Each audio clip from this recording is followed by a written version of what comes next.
once more again with another special episode of My Worthless 2 Cents Table Talk, where your approval is not needed. Not tonight. Not tonight. It ain't gonna happen. Look here. Oh boy, I've been telling you. I said, boy, y'all need to get ready. Y'all need to sit back. Y'all need to be prepared because I got some chefs coming to the show. I done told you. Y'all thought this boy crazy. He ain't got no chefs.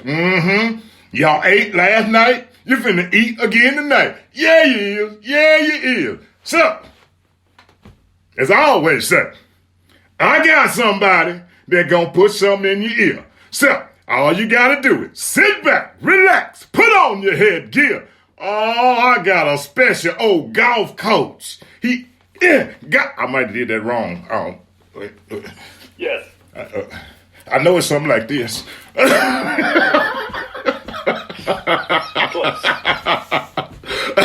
I got a special golf coach, a legendary, a winning golf coach. Boy, he got trophies, he got plaques, he got them ring things, he got all that kind of stuff. We gonna talk about a little bit of golf. He gonna educate those country boys on how to swing the club. Now, I'm gonna be a putt champion when I finish with him. He go boom, boy. I'm gonna tear the putt coat up. I'm gonna tear it up. But look, we gonna have some fun. So what I want y'all to do, I'm gonna let him introduce himself. Cause old country boy can't do no introductions. I done said he's a golf coach. I done said he's legendary. He famous and everything. But I'm gonna let him tell you who he is, where he from, where he be coaching at. He be coaching like for real. So look here. Do your thing, my friend. Do your thing. All right, I appreciate you. My name is Coach Sean Ewing. I'm at Seven Lakes High School out here in KDISD. I have been coaching since 1996. That puts me about 26 years doing this business. I've been the head golf coach at Seven Lakes High School since 2005 when we opened. We've been very blessed since we've been there with some great talent. I've sent kids to Ohio State, Texas A&M, Sam Houston State, to name a few, to play collegiate golf. Some of them now are still trying to get their tour cards. Some of them are head pros at some pretty prestigious type courses here in the state. So it's been fun. I'm also the vice president of the Texas Association of Golf Coaches. I own my own junior golf tour with a bunch of buddies. It's called the Beltway Junior Golf Tour, where we run about 100 to 150 tournaments a year for juniors. And then I also work for the Texas Junior Golf Tour, which is a sponsor for us there at the Beltway. Just kind of the step up, And, man, it's good to be here to talk about some things. Being in education this long, things have changed a lot. And, man, it's crazy how, I just even say back when I first met the Louisiana Country Boy back in 1990, 1989, something like that. It's been a long time. Long time. And we were in that area of Gessner, Hammerley area, kind of doing our thing over there, and now looking at it, just the difference of it and how things have changed. It's crazy. And I also think back to when we were kids and we were in school and how things were. It's totally different. It's not the same. And for good or bad, whatever it is, we have to adapt to it and roll with it. I think we're making the kids softer, but I don't get to make those decisions when it comes down to it. But it's still a good place to be, and I love it.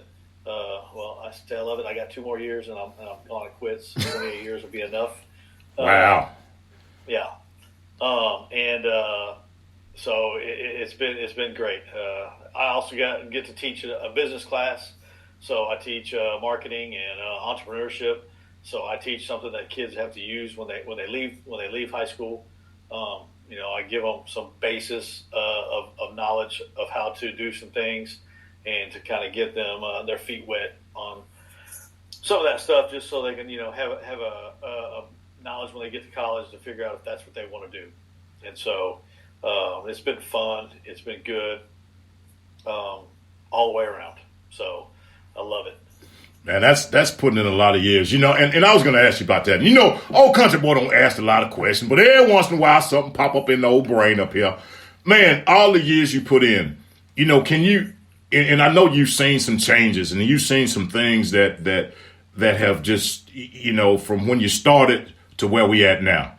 Man, how do you weigh that? I mean, and I know you gotta love it. I know because nobody puts in that much time if you ain't got no love in it. But how's it been for you? Like you, as a coach and an educator, how's it been for you? It gets harder and harder every year, mainly just because the kids are different. You can't. There's certain things you can't say anymore because you don't want to hurt their feelings, or you don't want mom and dad to get mad at you. There's a lot. Parents aren't as free to let the teachers do the discipline as they used to be.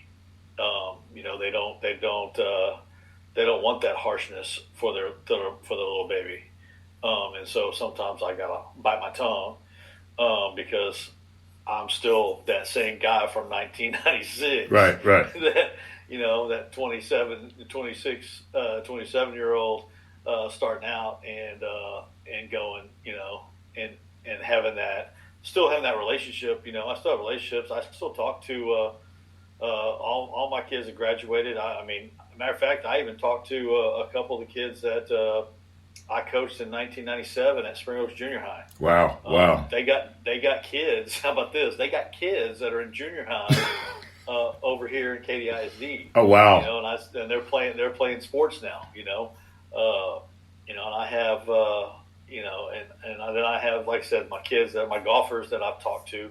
I talk to one every week. It may not be the same one, but I talk to one of my ex-golfers once a week, if not more. And just because they talk to me. Right. Matter of fact, I got one that just got a top five finish in Florida. She plays for Penn State, and she was in the top four. She shot a 4 under over 2 days. Wow. So, yeah, and so like I said, you build those relationships, and those relationships are good, and you're able to cultivate them and keep them going throughout the years. And some you talk to, some you don't, and some you can go years and years to go from, and you don't hear from, and then all of a sudden they're back in town and they call you, Coach, what are you doing? How you been? Let's meet up, Right. So, to go talk to them, see how they're doing, see what they're doing. They talk about their life, and they say, how they miss high school golf and wish they could have stuck with it and kept playing or whatever it may be. But it's just different, and sometimes it's hard to exactly put your finger on why it's different. COVID really sucked. We had to go online. That was the worst thing for young adults. It was the worst thing. I got one here in my house that it was the worst thing that could have ever happened to him. And dealing with that, just because some kids need that, they got to have that in class, right, social aspect. They need to be in the same room with those peers, talking to them and doing things. Like what we're doing right now, and having to do that as a school. I mean, for an entire year, it was, or not really. What I guess it was, an entire year. It was half a year, and those kids didn't learn anything. Right. Okay, they didn't learn anything, and so now we're trying to play catch up. Still, some of those kids are still playing catch up to learn what they didn't learn. Right. And now that they're in class, now they're having to take a little extra time, get some extra tutoring here, get some extra tutoring there, which is on the teachers to do, and a lot of times they're not going to be compensated for that. They're just going to stay after school and stay until kids come in and they get them caught up. And so, things like that. For golf, it for sports, it hurt just because we weren't able to compete. Right. For that half a year. and then we kind of got back at it. It was a little bit limited. For me, it really didn't make a difference because we're golf, we're outside.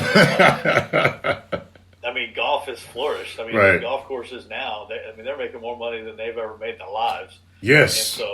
And so it's hard. And then my junior golf tour, I think last year we made more money last year than I think we did in the 2 years previous. Wow. Every tournament that we had, like I said, I think we ran throughout the state of Texas. I think we ran 145 tournaments, and I want to say 80% of those tournaments were at full capacity. Wow. Yeah, full capacity. And when I say full capacity, anywhere from 80 to 110 kids playing golf at one of our tournaments. So. Wow, that's good, man. That is good. That is really good. You know how I know we talk about how it was for the kids. What about for the teachers? What about for yourself having to do, through the whole pandemic? I guess when you're in a classroom, it's kind of like I see you, and you, but it kind of depends on how you felt about the pandemic, right? Right. I say I was in the minority. I don't know if I was or wasn't, but I do believe that COVID exists and it's bad because I've seen it and I know what it's done to either my family or other people's family. But at the same time, I'm like, if you just do your job of washing your hands and taking care of yourself, and if you're sick, stay home and don't spread. It takes care of itself in that aspect. But the whole wearing of the mask and trying to keep kids separated and stuff like that. Well, in a public school or any private school, it doesn't matter. I mean, you're limited because your classroom is only so big. Right. And at our school, we've got 3,600 kids. I know when we started the 21-22 year, and we started a little bit online. That first 6 weeks, we were about half and half. I think we had a little over half. We had a little over half in school, and then we had a little over half that were out of school or still doing digital, the online learning. Right. But if you were doing online learning, like my class, like in the springtime or whenever we had it, I was doing half and half. I would do half my kids were at home, and then half my kids were in the classroom. So I had a Zoom going, plus I had kids in the room, and I was trying to keep up with both of them. Oh, wow. That took a toll. And I ain't gonna lie to you, if I'd have hit my magic number of 80, I probably would have thrown in my keys and been gone already. Wow. But since I have to stay to my magic number of 80, that I couldn't go anywhere, so I just had to deal with it, move on. Right. But I also, those kids that were sitting at home and not doing anything, and they'd fall asleep on deal, I just give them 0. I mean, if you're not going to pay attention and do something, I'm not gonna babysit you. Right. Not your baby. I'm not a babysitter. Okay. I'm here to teach you something. I'm here to try to get you to interact and be able to work with people and people from different cultures, different. And I think at Seven Lakes, we probably have 22 different nations represented. Oh wow! At our school. Wow! So you're when you come in, you're going to be talking to any. You don't know who you're going to talk to. Right. You don't know who you're going to be sitting next to. You don't know what their background is, and just like in jobs, you've had plenty of them. I've had plenty of them, but you go up, you don't know what cards you're going to be dealt. Right. You don't know what who you're going to have to work with, and so I tell them all the time, man, you have to be able to talk to anybody. Right. You have to be able to walk up and shake somebody's hand and look them in the eye and say, hey, my name is, and I'm happy to meet you. Let's get this going. And they struggle with that, because they're used to putting it on the only thing they know how to do is text or Snapchat or or tweet or whatever that stuff is. This right here is out of my comfort zone. This is the first time I've ever done this. And like even this next year I'm teaching a social media marketing, and so like doing this is fun. And the other day I met him. Maybe he was just shocked. Snapchat, Instagram, whatever, will cost them something in life. Right. Whether it's a job, whether it's a relationship, whether it's money, but it will somehow cost them because they don't get it. Right. They don't get it. They don't understand that thing doesn't go away. Right. It just because it thinks that it's just only there for 30 seconds. No, it's not. It is there. And I've watched kids, get put into OAC, or out of school suspension or whatever, and lose a whole bunch of opportunities because of social media. Right. And putting stuff out there, and then somebody clicked it and kept it and sent it to somebody, and then they were toast. Yeah, I mean, and you're so correct. And it is, and that's not even for the kids. I mean, some adults don't even realize that. A delete is not really a delete. Okay, it's not. It's gone, but it really ain't gone. It's what's that thing? No, it's in the cloud. And it's floating out there. Somebody just comes up and grabs it. Somebody just pull it out of the cloud. Man, even that, what do you think about the kids now, because you're an educator and you're there, their social skills, They're horrible. They're horrible. I mean, I'm not saying, I can't really generalize that. There are some that are really good at it. Right. That's just their personality. But I would say a majority of them, and I would say the younger ones. So let's just go your junior high, moving up to your freshman in high school. They just don't. I mean, literally, they don't know how to act around people. They don't. They think it's that video game world, and they can say what they want or do what they want because they can say it online and nobody knows, right? Or they think that nobody knows, and so they don't know how to act in that setting of their peers, and they'll say something that probably ended up making somebody mad, or getting somebody upset because they don't know how to use their words, right, to get their point across. They still use. I mean, I see it in presentations still. They'll use Urban Dictionary type stuff inside their presentations instead of full sentences, right, and correct English grammar, and they just. And I'm like, you are not going to get a job. Right, you are not going to pass college because you don't proofread. Right. I mean, and this is even going as far as when they write their name. They don't even capitalize their first letter of their first name and their first letter of last name. Oh wow! They just the proper nouns. They don't mean nothing anymore. Wow! Yeah, it's nuts, man. They do not take any attention to detail. It's get it done as fast as possible so I can go back to my phone and watch some YouTube video. Right. I mean, it literally that is what we are fighting the most as teachers. They just want to get it done as fast as possible so they can go back to their electronic device and basically put their blinders back on. That's so unfortunate, for where we are going and where we are. Coming up, all we had to do was talk to each other. I came up when it was a pager. But that thing where people interact and being able to have a conversation or talk to somebody else, man. And I think a lot of people take that for granted. Well, I'll say a lot of younger people. The funny thing, when you were saying that, the thought came to my mind, if you go to a table and there's about 6 people sitting around, everybody's on their phone.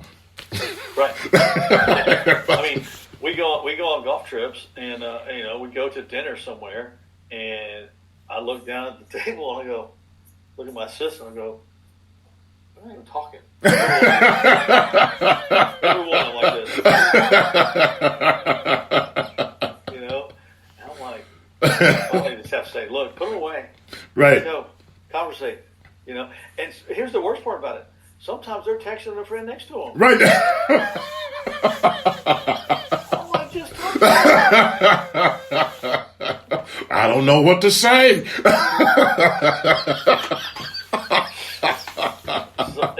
yeah. So, but it's a battle. I say certain things is a battle every day. Yes. I would say it's getting a little better here recently. You know, as the quote unquote numbers go down. Right. You know, they're not able to get away with staying home for it, and they're not getting the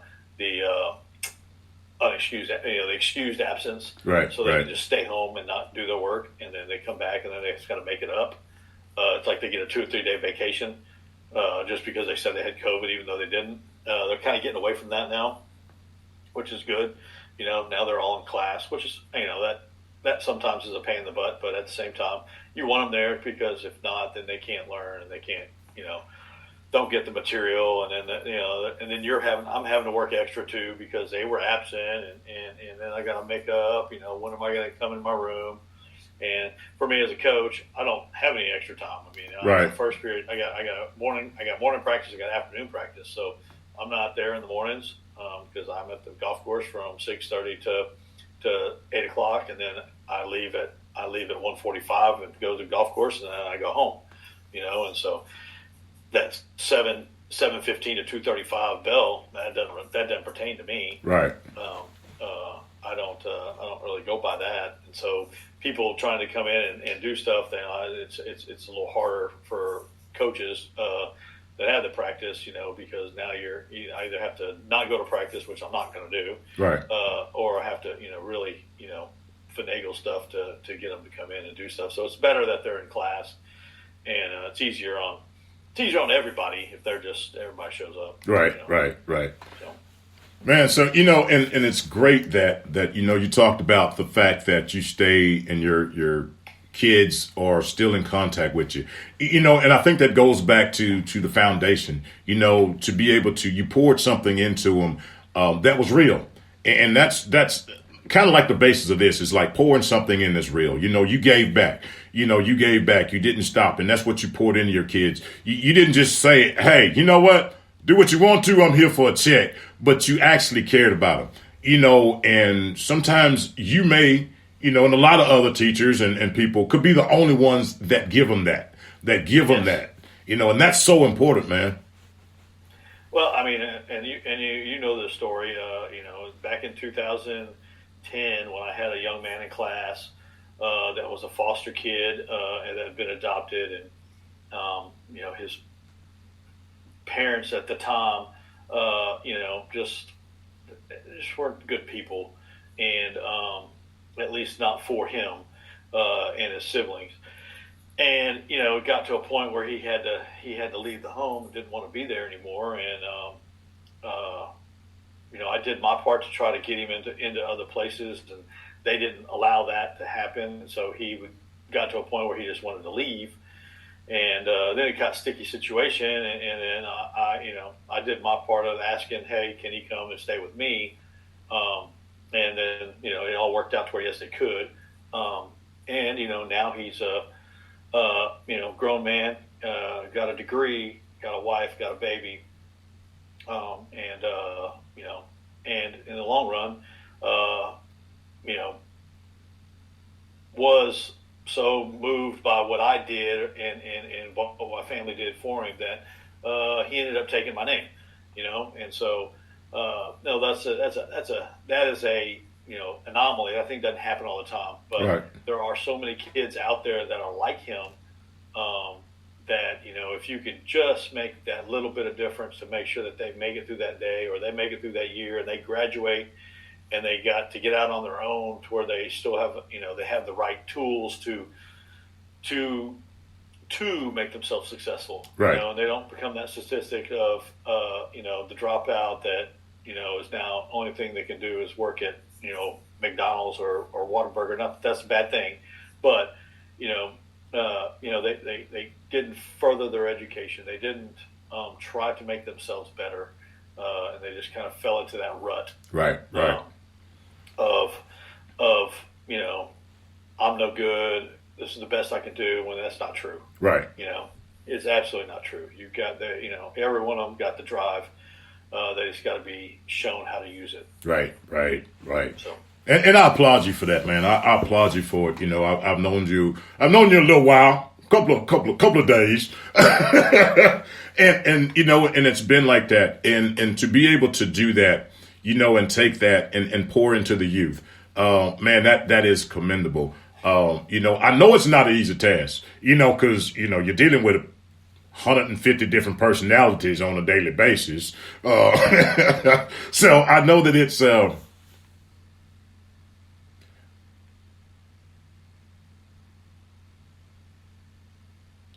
Did we lose out here? Hold on a second there, buddy.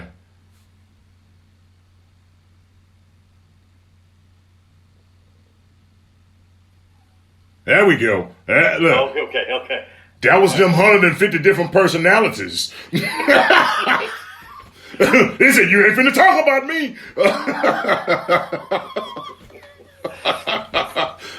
Look,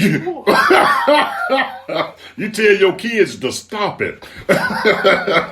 but you know, I know that's not easy, but pouring in as a whole, not only in the classroom, but then to your athletes. Man, you know, it's like you like this, look, and then I'm gonna say, then you got to go home and do like this too. So you know, you're an all around kind of fella. Yeah. You have to. Yeah, I wear many hats. I wear many hats. Man, but that is so good, man. I commend you for it. I commend you for all the years that you've put into it. And like I said, knowing that nobody just does it for that long just because, you know, it means you have a passion for it. And it shows, you know, in your kids. It shows, you know, in the things that you have accomplished, the things that your kids have accomplished, you pouring into them. It shows that it comes from the heart. And that's what it's all about. You know, I know that, I don't know, I've never been a teacher, but I know that, assume that there are some that are there, just there, you know, they go through thinking it's going to be one thing. You know, you go through thinking like, oh, this is going to be easy. I can do this. And then you get in there and you lose your mind and you're ready to run out the door. And we do have teachers now that only make it 2 or 3 years, and they're like, oh, I can't do this. I can't do it. And they go back to, you know, say they may have been in education, but their degree was in math or something like that. So they go try to be some financial person somewhere, you know, and try to get into that aspect. Because they just realize that, oh my gosh, this is, because sometimes it's a lot, you know, and you know, obviously every business has the you know, the top shelf people, then you got the middle, you know, you got your all the way down, you know, and you know, I've been asked so many times, how come I never became an administrator? And I thought about it, but I never wanted to give up coaching. That was my biggest thing, because that was my passion. Right. It's kind of that's why I got into this gig in the first place, was because I loved coaching and watching the faces of the athletes, you know, when they success, and you know, and confronting them when they had the bad things too. But I was asked, you know, hey, why don't you become an administrator? And I really thought about it, like, man, I want to do that. That wouldn't be bad, you know, especially if I could get it toward the end, you know, and, you know, for retirement purposes, you know, makes my retirement even better, because their salary's a little better than what I'm making. But at the same time, I don't think I could, especially now, if I was an administrator now, I probably wouldn't last. And I tell my administrators this all the time. I'm like, if I was in your position and somebody told me to do what they've asked you to do, right, I would have told them to stick it. Because I'm like, look, people, you ain't been in a classroom in how long? How many years? Right. and you're trying to tell I got to tell my teachers to do something that isn't going to work, and just because and I'm like, I wouldn't make it. I wouldn't make it 1 year. I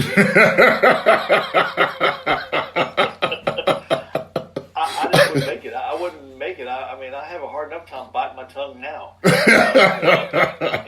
I can just imagine in 2 years when I'm my last year, I gotta really gonna have to just towards the end keep it closed and not say the things I want to say. Especially if there's a kid or a teacher that has really just irritated me all year long, and then come about May 12th, when I know that I'm about 2 weeks done, and what are they going to do? Fire me?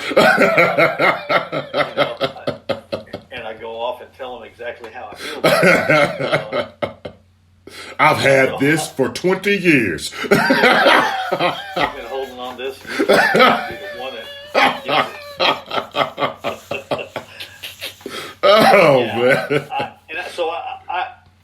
Administrators have a hard. They get a bad rap sometimes, but they also have a hard job. The school administrators, the ones that are at the ESC, sometimes again, I would probably have the same conversation with them too, saying, look, man, until you come and sit in my classroom, or you go sit in that elementary classroom, or you go sit in that junior high classroom, don't tell those teachers what to do until you go and actually see what they're dealing with right now. Right. Not what they were dealing with 10 years ago, because that ain't the same. Right. Even 20 years ago, I can say that since I'm on my 26th year. Right. It's so different. And things I've had to progress. I mean, I've had to change the way I do things, because it's hard to keep them engaged. So I have to come up with new ways to come in and do things with my classes. So I've had to evolve as a person, as a teacher, because you can't stay in that. You can't stay if you stay in the same rut. You're gonna burn out, and two, you're probably gonna get run out. Right. So if you're not trying to become better, each year, then that's the kicker. So. Man, well, look, after 20-some years, I think you're doing pretty darn good. I think you done smooth that stone out. I'm definitely. I've got smooth where there's a slide. I'm at the top right now. I'm about to start to let myself go. It don't hurt as much as it used to.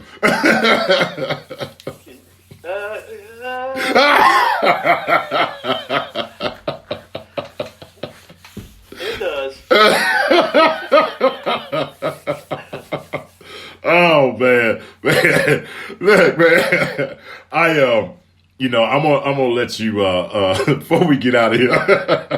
I want you to just, I'm gonna give you your opportunity. Last couple of minutes, just shoot out some thoughts, whatever your thoughts may be, whatever you wanna shoot out there to the world, whatever it may be, man. Take your spotlight, sir. Well, I mean, I want to just go to the things that I tell at the end of. We have an end of year banquet every year, and I talk to my seniors, and I talk to my returners, and it goes something kind of like this. And I tell my seniors, I say, you grind out the rest of your life like you grinded out the last 4 years of high school, golf with me, and when the going gets tough, you can keep your head up. You keep your chin up. You don't let nobody know that where you're at. You can be 4 under par. You can be 12 over par. Don't let nobody know. Okay. Don't let nobody know. Don't let nobody get the best of you. Okay. You go and do your best, and that's all you can ask for. Make sure that you tee it up. Okay. Every chance you get, and you always give it your best. And if you give it your best, that's all anybody can ask for. And sometimes your best is not good enough, which is fine, absolutely fine, because you'll get another chance at it again later. And so don't give up. Kind of that Jimmy Valvano things. Don't ever give up. Don't ever give up. Man. Hey, well, my brother, I greatly appreciate it, man. I appreciate you taking out the time. again, congratulations on everything that you're doing with the kids. Congratulations on all your accomplishments. Congratulations on your golf team. And look, I'm gonna come. I'm gonna get. I think you're trying to play. I know. Look, I know it's something you're into. Yeah, you got the grip right. Hey, see, I'm ready to get that here. I'm gonna get it. I'm gonna get it. Look, I'm gonna be out there on the golf course, and I promise ain't nobody gonna be around me. We'll meet at Top Golf. Hey, well, look. Coach Ewing, I appreciate it, man. I appreciate your time. I appreciate you coming and sharing on the show. And it's been great. It's been great. I told the people, man, you know, people got something to share. And I appreciate everything you came. I appreciate the dish, man. I feel pretty full right now. That was good. Look here. To everybody out there watching, as I always say, man, I love y'all all unconditionally. Y'all have a good one now. You hear? Later!